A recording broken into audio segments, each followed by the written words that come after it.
What's going on, guys? It's Cimoooooooo. So today, I'm going to be bringing to you my $30 Order of the Spellcasters Structure Deck Profile. Now, this is going under the assumption that you have no other cards to work with other than the cards provided in the Order of the Spellcaster Structure Deck, and you managed to pick up 3 of them at $10 a piece for $30. Now, maybe this is the only thing you can afford, or maybe this is something you want to build for a friend, something you want to bring to locals. Either way, I wanted to give you guys somewhat of an idea of what I was thinking if you want to have a new fun deck to mess around with. But without further ado, let's go ahead and get right into it. So, kicking things off, we have 3 copies of our deck's boss monster, Endymion, the Mighty Master of Magic. Now, this card has so many effects, so I'm going to try to go through them as quickly as possible.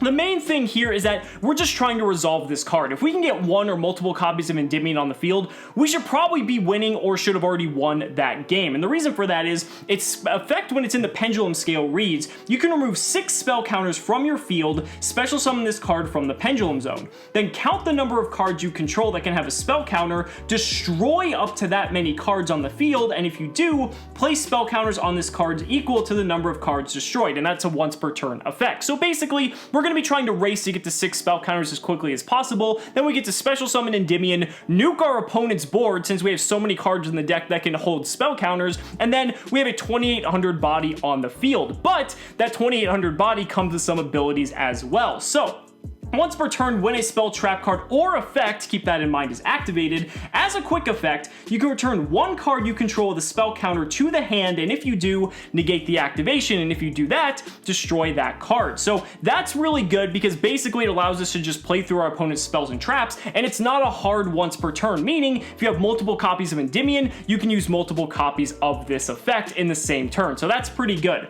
In addition to that, you can then place the same number of spell counters on this card that the return card had. So if you bounce a card back to your hand that had 2 spell counters, Endymion gets 2 spell counters. And the reason you want to do that is the last part of the effect. When this card has a spell counter, your opponent cannot target it with card effects, and it also cannot be destroyed by your opponent's card effects. And if that weren't enough, if it's when this card with a spell counter is destroyed by battle, which probably isn't too likely, but you know, why not? You can add 1 normal spell card from your deck to your hand. So basically you have a 2800 body that cannot be targeted or destroyed by your opponent as long as it has a spell counter and can also negate cards.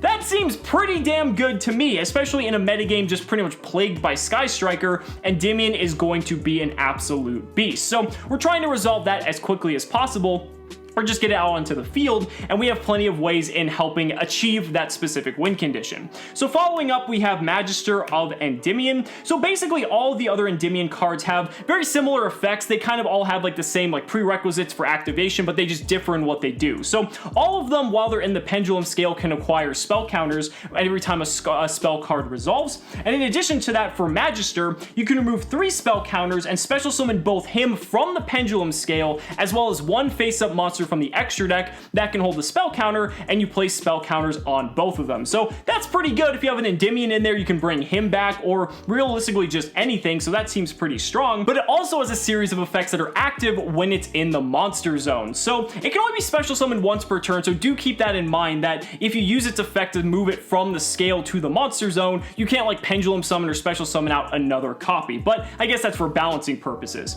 But in any case, when this card declares an attack, you can place a spell counter on it. That's pretty nice, but that's not what we care about. What we care about is the effect that reads, once per opponent's turn as a quick effect, you can remove 3 spell counters from your field. It can be anywhere, it doesn't just have to be on him, and you can special summon 1 monster from your deck that you can place a spell counter on. So that effectively allows us to get to our win condition, Endymion, and a lot more quickly than getting to those 6 spell counters and resolving his just mass destruction effect. Then in addition to that, if this card in the monster zone is destroyed, you can place it in your pendulum zone with the same number of spell counters it had on it when it was destroyed. So if it had 2, you can put it in your pendulum scale, and now it has 2 spell counters still remaining on it. So just an incredible card, allowing you to tutor out for our win condition or whatever card you might need from the Endymion archetype.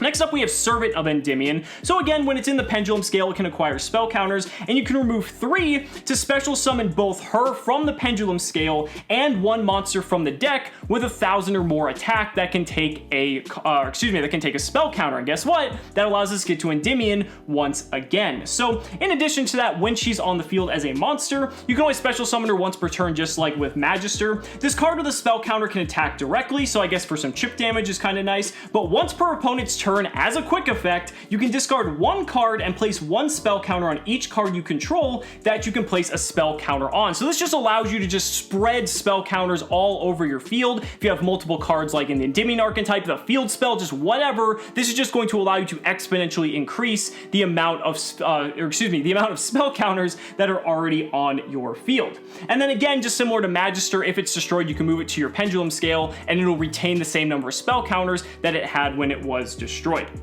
Now we're going to move on to 3 copies of Reflection of Endymion. Now, we just need a ton of Pendulum cards because we are playing a Pendulum deck. Reflection is okay and actually has some interesting synergies that we're going to cover in a little bit. So again, it can hold spell counters if it's in the Pendulum zone, and you can remove 3 of those spell counters, special summon both it from the scale as well as a card from your hand that can take a spell counter. So they all have their different zones that they summon from. Then when Reflection is on the field, if it's special summoned, you can target 1 card your opponent controls and 1 card you control the spell counter, except itself, return that opponent's card and that card to your hand. Then place the same number of spell counters on this card that the returned card had. And then also, if it's when it has a spell counter, it's destroyed by battle, you can add any Endymion card from your deck to your hand. So what's cool about this is kind of like a Magispector Unicorn Kirin type effect. So it's like pseudo removal in a way. It doesn't like destroy the thing, but at least you can bounce something off the field. If it's going back to the extra deck, that's even better. But it's a pretty solid card overall. You're probably going to be pendulum summoning this card out anyway, but it's cool that you can also just do some really neat things with this card. Now, wrapping up the Pendulum monsters, we have 3 copies of Magical Abductor. This is just like Rhoda for the entire deck, because while it's in the scale, if it gets 3 spell counters, you can remove them and search your deck for any Pendulum monster. So that seems pretty damn good to me, and I don't know why we wouldn't want to max out on this card. So that's going to be it for the Pendulum cards. And now we're going to move on to the non-Pendulum cards. There was one more. I think there's like Mythical Beast Medusa or something, but that card's just terrible. And it's like a scale 4, so it like conflicts. I just didn't really like it too much. So first up is 3 copies of Magical Exemplar. Now, the reason I went with this is because it gets 2 spell counters every time a spell resolves, and we only need 6 to resolve Endymion. So the thing is, if you can have Magical Exemplar with like a couple Pendulum scales or like maybe some other spell cards that we're going to cover a little bit later, you can get to that 6 spell counter requirement rather quickly with Magical Exemplar. Not to mention, its own effect allows you to special summon stuff as well, and it's got pretty decent stats. It's 1700 level 4. Worst case, you can just pendulum summon it out. So honestly, I think this is a very welcome addition in a deck like this.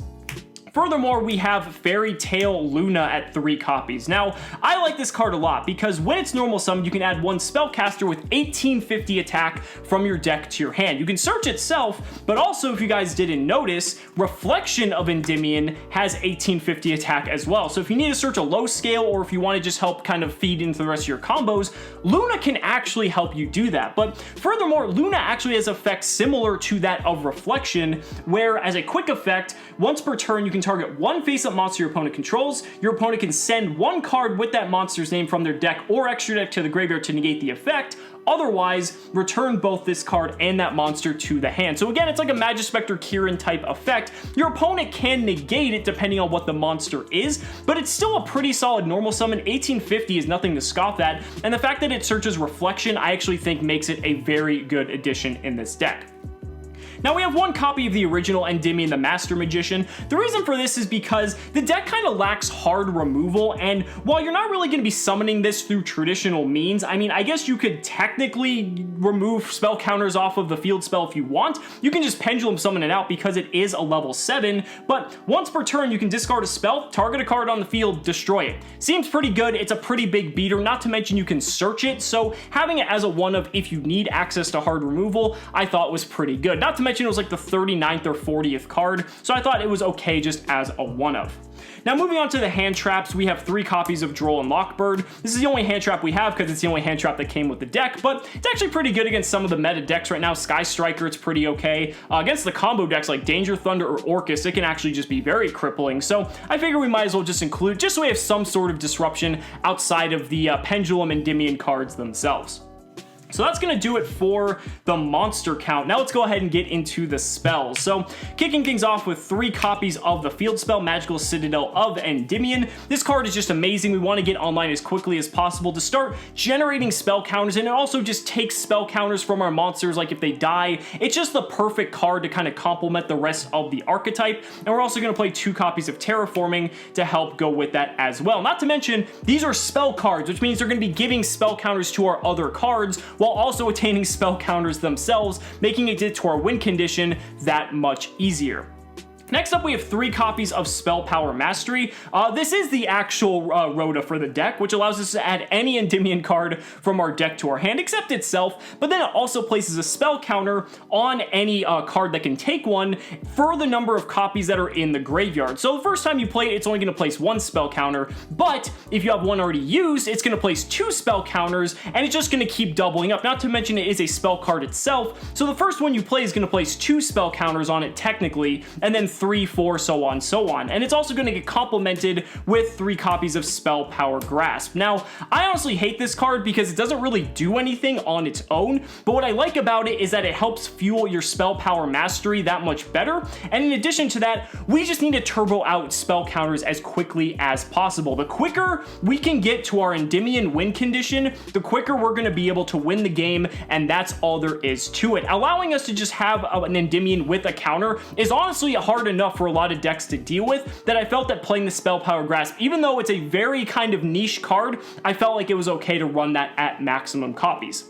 Now we have 3 copies of Pot of Desires. We're pretty much playing 3 of everything in the deck except for like 2 or 3 cards, so the chances of you banishing everything are slim to none, and not to mention it's a spell, and if you draw more spells off of it or more pendulum cards, you're going to be able to fuel your spell count even higher to help get to your win condition. So playing this at 3 is a no-brainer. And then we have, for the 40th card, 1 copy of Spellbook of Wisdom. There wasn't really a lot of other cards I liked in the deck, but Wisdom kind of just gives you some extra protection if you need it, depending on what kind of deck you're going up against. Like, it can protect you against like Widow Anchor, Afterburner, you know, whatever traps you might go up against. It's kind of just like a flex spot. If there's a card you like better, feel free to swap it out. I just felt 1 copy of Wisdom was kind of okay.